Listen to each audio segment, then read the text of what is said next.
Felt good. I wasn't exactly too happy with my performance for the most part, especially being that I had his back, and that's really my specialty right there. I get a lot of rear naked chokes from my amateur fights, my pro fights.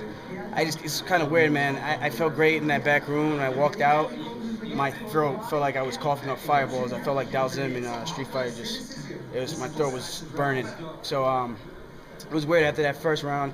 Felt great, and then the second round, I felt like my arms, felt like I was swinging cinder blocks on my arms, and kind of gave a position, gave that second, then gave him my back in the second, and I kind of just said, looked up at the clock, and I was like, all right, I got 50 seconds left. I know I'm not gonna get submitted, but I'm just gonna stick it out and come out fresh in that third round. Hopefully, I can pull out that win, knowing that it was 1-1 piece going into that third. Well, you come out of a great camp, that Ray Longo camp. How much did it help you to have a guy like Matt Serra in your corner and really finding the aspects where you needed to improve in the fight between rounds? It helps out a lot because I know those guys been there before, and when they tell you to do something, man, you just do it. You don't ask no questions. You're just like a soldier in the army. You just go out. Whatever they say do, they know it's there. They see it from the outside. They see it time and time again with all these other great fighters that we have coming out the camp. And you just trusting your team, trusting my coaches, and do what they tell me to do. They told me this is your third round. This is huge. You need this round. You want to win your first UFC fight.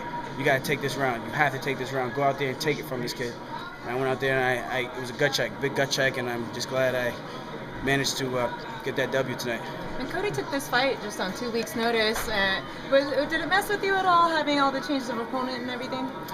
No, I felt like it was kind of even ground. I got the fight on 3.5 weeks' notice, so it was about pretty even as it could get for both of us, being as short notice fight for both guys.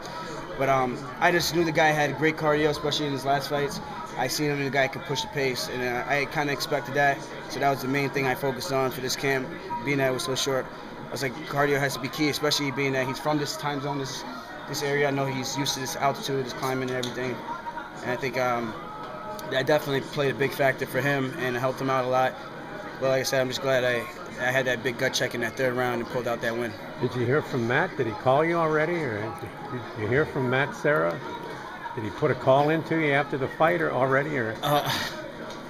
No, we just had a little breakdown. He told me to just enjoy the W, and we'll discuss everything afterwards when we get back. Right now, I just kind of have fun, living the moment. I'm just glad, got my first W and wearing my UFC gloves, so I'm happy about that. Really excited. They've been telling you, in the weeks leading up to